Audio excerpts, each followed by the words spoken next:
Assalamualaikum warahmatullahi wabarakatuh. Perkenalkan, nama saya Muhammad Ekal dan ini teman saya Lutfi Manil Handak dan Ahmad Mubarak. Baik, kami di sini akan menjelaskan perkembangan usul fiqh dari masa ke masa.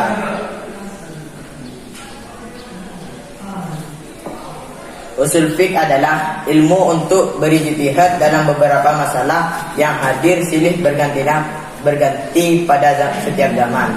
Terkadang kasus-kasus itu timbul yang belum pernah ada dalam kata lain, yaitu masalah baru yang belum ada hukumnya di dalam Al-Quran dan As-Sunnah. Ilmu usul fiqh selalu berkembang di setiap zaman, mulai dari zaman para sahabat sampai saat ini. Ada penambahan bahkan penyempurnaan ilmu usul fiqh pada ijtihad para sahabat sampai dengan para mujtahid setelah sahabat. Terutama pada masa Imam Syafi'i mulai membukukan kitab usul fiqh yang terkenal dengan nama Ar-Risalah. Ini sebagai acuan para ulama fikih berlomba-lomba untuk membukukan pemikiran usul fiqh mulai dari perkara yang diajarkan guru madhab sampai kepada kasus-kasus masyarakat. Periode Nabi Muhammad SAW, usul fiqh baru lahir pada abad kedua Hijriah. Pada abad ini, daerah kekuasaan umat Islam semakin luas dan banyak orang yang bukan Arab memeluk agama Islam. Karena itu, banyak menimbulkan kesamaran dalam memahami nas, sehingga dirasa perlu menetapkan kaidah-kaidah bahasa yang dipergunakan dalam membahas nas, maka lahirlah ilmu usul fiqh yang menjadi penuntun dalam memahami nas. Usul fiqh sebagai sebuah bidang keilmuan lahir terlebih dahulu dibandingkan usul fiqh sebagai metode memecahkan hukum. Kalau ada yang bertanya, dahulu mana usul fiqh dan fikih? Tentu tidak mudah menjawabnya. Pertanyaan demikian sama dengan pertanyaan mengenai mana yang lebih dahulu, ayam dan telur. Mustafa Said Al-Kin memberikan argumentasi bahwa usul fiqh ada sebelum fikih. Alasannya kenapa adalah bahwa usul fiqh merupakan pondasi sedangkan fikih merupakan bangunannya yang didirikan di atas pondasi. Karena itulah sudah tentu usul fiqh ada mendahului fikih. Kesimpulannya tentu harus ada usul fiqh sebelum adanya fikih. Jawaban demikian benar apabila usul fiqh dilihat sebagai metode pengambilan hukum secara umum, bukan sebuah bidang ilmu yang khas. Ketika seseorang sahabat misalnya dihadapkan terhadap persoalan hukum, lalu yang mencari ayat Al-Quran atau mencari jawaban dari Rasulullah SAW, maka hal itu bisa dipandang sebagai metode memecahkan hukum. Dia sudah punya gagasan bahwa untuk memecahkan hukum harus dicari dari Al-Quran atau bertanya kepada Rasulullah SAW. Akan tetapi cara pemecahan demikian belum bisa dikatakan sebagai sebuah bidang ilmu. Pemecahan demikian adalah prototip atau bentuk dasar usul fiqh yang masih perlu pengembangan lebih lanjut untuk disebut sebagai ilmu usul fiqh. Bentuk-bentuk dasar usul fiqh demikian tentu telah ditemukan pada masa hidup Rasulullah SAW sendiri. Rasulullah SAW dan para sahabat berijtihad dalam persoalan-persoalan yang tidak ada pemecahan wahyunya. Ijtihad tersebut masih dilakukan sahabat dalam bentuk sederhana, tanpa persyaratan rumit seperti yang dirumuskan para ulama di kemudian hari. Contoh ijtihad yang dilakukan oleh sahabat adalah ketika dua orang sahabat bepergian, kemudian tibalah waktu sholat, sayangnya mereka tidak punya air untuk berwudu. Keduanya lalu bertayamum dengan debu yang suci dan melaksanakan sholat. Kemudian mereka menemukan air pada waktu sholat belum habis. Salah satu mengulang sholat sedangkan yang lain tidak. Nah, keduanya lalu mendatangi Rasulullah SAW dan menceritakan kejadian tersebut kepada yang tidak mengulang. Rasulullah SAW bersabda, engkau telah memenuhi sunnah dan sholatmu mencukupi. Kepada orang yang berwudu dan mengulang sholatnya, Rasulullah SAW menyatakan, bagimu 2 pahala. Nah, dalam kisah di atas, sahabat melakukan ijtihad dalam memecahkan persoalan ketika menemukan air setelah sholat selesai dikerjakan dengan tayamum. Mereka berbeda dengan menyikapi persoalan demikian. Ada yang mengulang sholat dengan wudu dan ada yang tidak. Akhirnya Rasulullah SAW membenarkan hasil ijtihad 2 sahabat tersebut. Pada masa Nabi Muhammad SAW masih hidup, seluruh permasalahan fikih atau hukum Islam dikembalikan kepada Rasul. Pada masa ini dapat dikatakan bahwa sumber fikih adalah wahyu Allah Subhanahu wa taala, namun demikian juga terhadap usaha dari beberapa sahabat yang menggunakan pendapat dalam menentukan keputusan hukum. Hal ini didasarkan pada hadis Mu'adz bin Jabal sewaktu beliau diutus oleh Rasul untuk menjadi gubernur di Yaman. Sebelum berangkat, Nabi bertanya kepada Mu'adz, sesungguhnya Rasulullah SAW mengutus Mu'adz ke Yaman. Kemudian Nabi bertanya kepada Mu'adz bin Jabal, bagaimana engkau akan memutuskan persoalan? Yang menjawab, akan saya putuskan berdasarkan kitab Allah, Al-Quran maksudnya. Nabi bertanya, kalau tidak engkau temukan di dalam kitabullah? Ya jawab, akan saya putuskan berdasarkan sunnah Rasul SAW. Nabi bertanya lagi, kalau tidak engkau temukan di dalam sunnah Rasul? Yang menjawab, saya akan berijtihad dengan penalaranku. Maka Nabi bersabda, segala puji bagi Allah yang telah memberi taufik atas diri utusan Rasulullah SAW. Hadis riwayat Tirmidzi. Usul fikih secara zahir telah digunakan oleh beberapa sahabat, walaupun pada saat itu usul fikih masih belum menjadi nama keilmuan tertentu. Salah satu teori usul fikih adalah jika terdapat permasalahan yang membutuhkan kepastian hukum, maka pertama adalah mencari jawaban keputusan di dalam Al-Quran, kemudian hadis. Jika dari kedua sumber hukum Islam tersebut tidak ditemukan, maka dapat berijtihad. Periode Sahabi. Masa sahabat sebenarnya adalah masa transisi dari masa hidup dan adanya bimbingan Rasulullah SAW kepada masa Rasulullah SAW. Tidak lagi mendampingi umat Islam. Ketika Rasulullah SAW masih hidup, sahabat menggunakan 3 sumber penting dalam memecahkan hukum, yaitu Al-Quran, As-Sunnah, dan Ra'yu dalam kurung nalar. Meninggalnya Rasulullah SAW memunculkan tantangan bagi para sahabat. Munculnya kasus-kasus baru menuntut sahabat untuk memecahkan hukum dengan kemampuan mereka atau dengan fasilitas khalifah. Sebagai sahabat sudah dikenal memiliki kelebihan di bidang hukum, di antaranya Ali bin Abi Thalib, Umar bin Khattab, Abdullah bin Mas'ud, Abdullah bin Abbas, dan Abdullah bin Umar. Karir mereka bermanfaat sebagai telah dimulai pada masa Rasulullah SAW tersendiri. Kedua, sahabat mempergunakan pertimbangan akal atau ra'yu yang berupa qiyas dan masalah. Penggunaan ra'yu nalar untuk mencari pemecahan hukum dengan qiyas dilakukan untuk menjawab kasus-kasus belum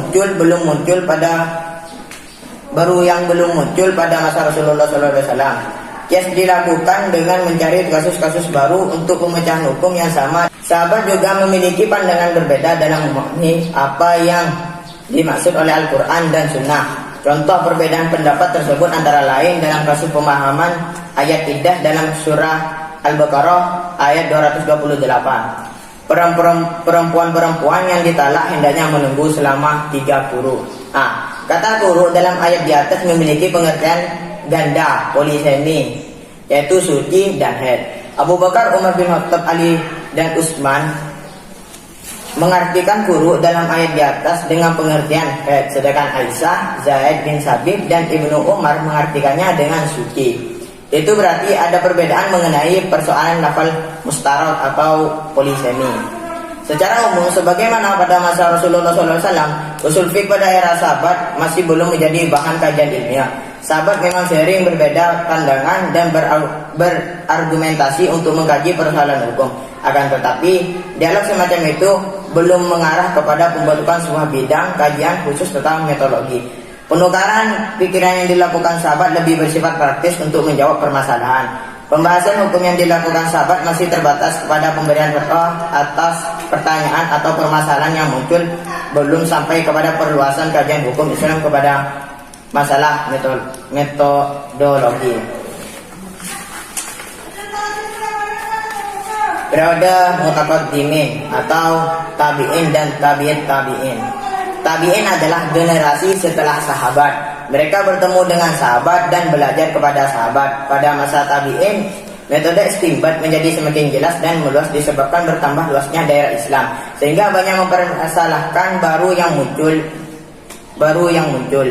Banyak para tabi'in hasil didikan para sahabat yang menghususkan diri untuk berfatwa dan berijtihad, antara lain Sa'id bin al-Musayyab di Madinah dan Al-Qamah ibnu Al-Qais serta Ibrahim al-Naqi di Irak. Metode istinbat tabi'in umumnya tidak berbeda dengan metode istinbat sahabat.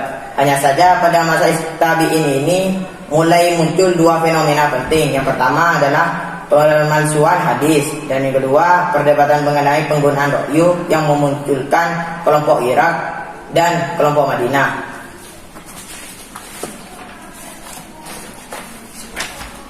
Pada masa tabi'in dan para imam mujtahid, kesuasaan Islam meluaskan ke daerah-daerah yang dihuni oleh orang-orang yang bukan berbahasa Arab atau bukan bangsa Arab.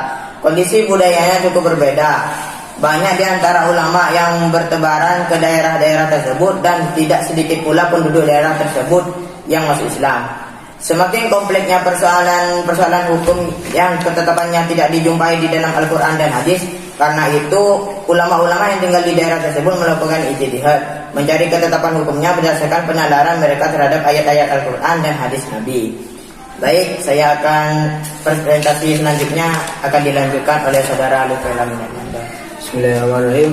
Di masa tabi'in, Imam Abu Hanifah yang dikenal dengan sebutan Imam Hanafi, bernama asli Abu Hanifah Nu'man bin Sabit Al-Kufi, lahir di Irak pada tahun 80 Hijriah. Imam Abu Hanifah dikatakan banyak belajar berbagai ilmu fikih, tafsir, hadis, dan tauhid dari para ulama yang alim. Abu Hanifah adalah seorang mujtahid yang ahli ibadah. Dalam bidang fikih, beliau belajar pada Hamdan bin Abu Sulaiman pada awal abad kedua Hijriah. Imam Abu Hanifah wafat dalam bulan Rabbah tahun 150 Hijriah dalam kurun 767 Masehi. Dalam usia 70 tahun pada masa pemerintahan Khalifah Abu Ja'far Al-Mansur Khalifah Abbasiyah yang kedua, dan dimakamkan di kota Baghdad. Sumber hukum dalam itibat Abu Bakar Muhammad Ali Thaib Al-Baghdadi dalam kitabnya Al-Baghdadi menjelaskan bahwa dasar-dasar pemikiran fikih Abu Hanifah sebagai berikut. Aku Abu Hanifah mengambil kitab Allah bila tidak ditemukan di dalamnya. Aku ambil dari sunnah Rasulnya. Jika aku tidak menemukan pada kitab sunnahnya dan sunnahnya, aku ambil dari pendapat sahabatnya. Aku ambil perkataan yang aku kehendaki dan aku tinggalkan pendapat-pendapat yang tidak aku kehendaki. Dan aku tidak keluar dari pendapat mereka kepada pendapat orang lain selain mereka. Adapun apabila telah sampai urusan itu atau telah datang kepada Ibrahim, Asy-Syaibani, Ibnu Sirin, Al-Hasan, Atta, Sa'id, dan Abu Hanifah, menyebut beberapa orang lagi, mereka orang-orang yang telah berijtihad. 2. Imam Malik. Biografi Imam Malik. Nama lengkap beliau adalah Malik bin Anas bin Malik bin Abi Ammar bin Al-Habasyi Al-Arabi Al-Yamniyah. Ibu bernama Aisyah binti Syarik Al-Aziyadah dari kabilah Al-Yamaniyah. Beliau dilahirkan tahun 93 Hijriah di kota Madinah dan meninggal tahun 179 Hijriah.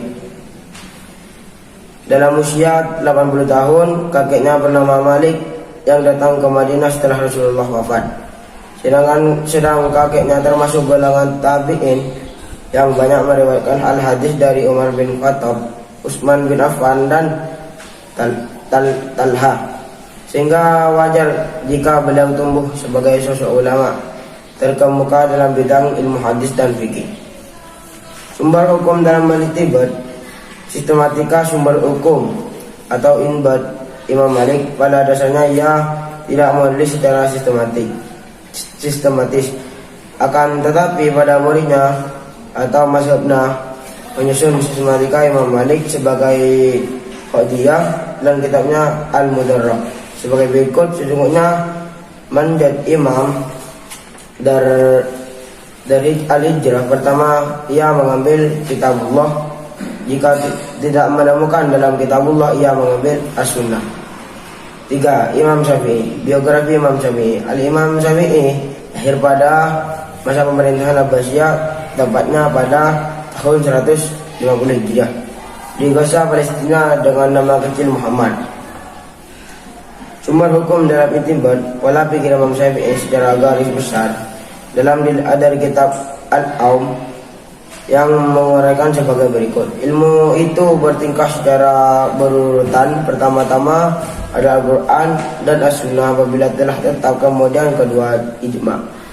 Ketika tidak ada dalam Al-Quran As-Sunnah dan ketika sahabat Nabi, fatwa sahabi, dan kami tahu dalam fatwa tersebut tidak adanya ikhtilaf di antara mereka. Keempat, ikhtilaf sahabat Nabi. Kelima, kias yang tidak dikiaskan selain kepada Al-Quran dan As-Sunnah, karena hal itu telah berada di dalam kedua sumber sesungguhnya mengambil ilmu dari yang teratas. 4. Imam Ahmad bin Hanbal. Biografi Imam Ahmad bin Hanbal. Imam Ahmad bin Hanbal adalah Abu Abdullah Ahmad bin Muhammad bin Hanbal bin Hilal Asy-Syaibani. Beliau dilahirkan di Baghdad pada bulan Rabiul Awal 164 Hijriah. Sumber hukum istinbat. Adapun dasar-dasar hukum yang digunakan Imam Ahmad bin Hanbal adalah 1. Al-Quran dan hadis, yakni apabila beliau mendapatkan nas, maka beliau tidak lagi memperhatikan dalil-dalil yang lain dan tidak memperhatikan pendapat sahabat yang menyalahinya. 2. Ahmad bin Hanbal berfatwa dengan fatwa para sahabat. Ia memilih pendapat sahabat yang tidak menyalahinya ikhtilaf dan yang sudah sepakat. 3. Apabila fatwa sahabat berbeda-beda, Ahmad bin Hanbal memilih salah satu pendapat mereka yang lebih dekat kepada Al-Quran dan As-Sunnah. 4. Ahmad bin Hanbal menggunakan hadis mursal dan dhaif apabila tidak ada acar, qaul sahabat atau ijma yang menyalahinya. Apabila tidak ada dalam nas As-Sunnah, qaul sahabat, riwayat masyhur, hadis mursal dan dhaif Ahmad bin Hanbal. Baik, pembahasan yang selanjutnya saya lempar kepada Ahmad Mubarak. Bismillahirrahmanirrahim. Periode mutakhirin, generasi para murid imam mazhab. Tiap-tiap mujtahid memiliki kaidah-kaidah istiqbar hukum sendiri. Kaidah-kaidah itu ditulis dan dibukukan oleh murid-muridnya, dan sebelum dibukukan didiskusikan terlebih dahulu. Karena itulah dalam ilmu usul fiqh juga timbul aliran-aliran. Awal perkembangan ilmu fikih diawali pada perkembangan pemikiran mujtahid dipelopori oleh Imam Syafi'i dengan metode pembukaan usul fikihnya. Ar-Risalah kemudian mujtahid dari masing-masing mazhab sebagai penerus mazhabnya itu pun ikut serta dalam mempelopori mazhabnya, bahwa mereka mempunyai metode usul fikih sendiri. Perkembangan ini terus terlanjut baik dari golongan ahlu ra'yi sampai golongan ahlu hadis sampai pada masa ulama mutakhirin. Sebelum mutakallimin adalah sesuai dengan karakteristik penulisannya. Kaum mutakallimin adalah orang-orang yang banyak bergulat dengan pembahasan teologis dan banyak memanfaatkan pemikiran deduktif, termasuk logika Yunani. Dari ulama Hanafiyah, karya usul fiqh di kalangan Hanafi cukup banyak dikenal dan dirujuk. Adapun ciri khas penulisan mazhab Hanafi dalam mengarang kitab usul adalah persoalan-persoalan hukum yang buruk yang dibahas oleh para imam mereka, lalu membuat kesimpulan metodologis berdasarkan pemecahan hukuman furu tersebut. Semua itu menjadikan dorongan yang motivasi untuk menyusun batasan dan bahasan mengenai dalil-dalil syarak dan syarat-syarat dan metode menggunakan dalil-dalil. Timbullah pemikiran untuk membuat peraturan dalam melakukan ijtihad dan penetapan hukum. Keseluruhan peraturan itu merupakan kaidah-kaidah yang harus dipegang oleh para mujtahid dalam mengistinbahkan hukum. Usul fiqh dikenal dengan sebagai suatu cabang ilmu yang berdiri sendiri pada abad kedua Hijriah. Aliran yang menggabungkan kedua sistem yang dipakai dalam menyusun usul fiqh oleh aliran Syafi'iyah dan aliran Hanafiyah. Ulama-ulama mutakhirin melakukan tahqiq terhadap kaidah-kaidah usuliyah yang dirumuskan kedua alim tersebut. Lalu mereka meletakkan dalil-dalil dan argumentasi untuk pendukungnya serta menerapkan pada furuh fikih. Cukup sekian dari saya. Cukup sekian dari kami. Apabila ada kesalahan, mohon dimaafkan. Assalamualaikum warahmatullahi wabarakatuh.